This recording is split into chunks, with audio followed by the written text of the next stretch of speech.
I sat down. Now, one of the guardians is at work. Actually, these dogs' primary guardian is at work, and so she'll be joining us here shortly. So we're starting out the session with kind of an evaluation period.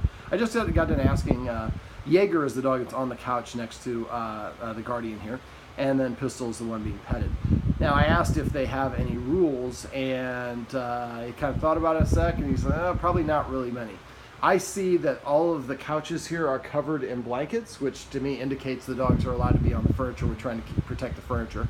I also witnessed Pistol invading your personal space and nudging you and sticking her nose under your head under your arm until you petted her. Yeah. So basically, dogs kind of go through life probing, waiting to be corrected or rewarded. That's where they determine where boundaries and limits are. So we don't have any rules for them. After a while, it gives them the impression, well, I'm not corrected. There are no rules for me. I must be an authority figure. If I'm an authority figure, then I can do what I want to do. Pistol. And when the dog considers itself to have the same authority as the humans, and listening to the humans is optional.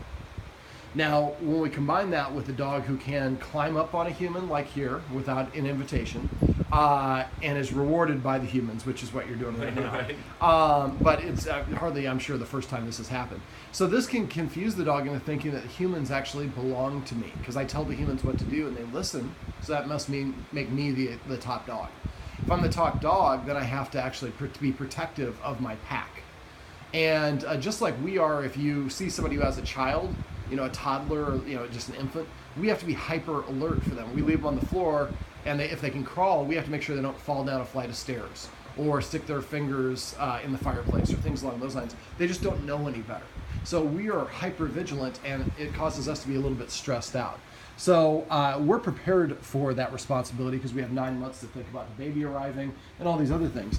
But in the dog's case, they don't really have the capabilities of being in charge of humans. That's problematic, and we don't act like followers. So if you've ever been in charge of people and then they don't follow your orders, that can be really stressful.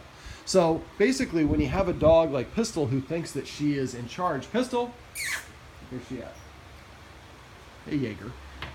Who thinks that she's in charge of the humans, and then the humans do things that she disagrees of or doesn't have the capability of dealing with. In this case, she probably wasn't socialized very well if she's dog aggressive, and so she hasn't a lot of experience. And so basically, she's used to bossing humans around, telling them what to do. When other dogs come in, she either perceives them as a threat, like the dogs might injure you guys, or the dogs might try to steal you guys. So for some dogs, the dog aggression comes as a result, and pretty commonly, the dog aggression comes as a result of the dog being overstressed because it thinks it's in charge of the humans.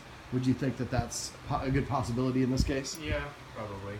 And Jagger here is a very subordinate dog. You see his ears are back. He was kind of timid when he came out. And so he clearly defers to her. Now, he's been with her since day one, or at least since they came into this household for several years now. So she's comfortable with him, so she knows how to interact with dog. I'm guessing she just doesn't know how or perceives them as a negative. So we're going to talk about some things in this session, how we can incorporate rules, boundaries, and structure to help her start to identify as being a follower position. We do that, we alleviate a lot of the stress that comes with all the pressure that comes from responsibility, and that can help her breathe a little bit easier and not be so nervous and anxious about things. And then there's some exercises we can do to help her start to build up a positive association with other dogs. We have to kind of tackle it on two different avenues. Okay. All right.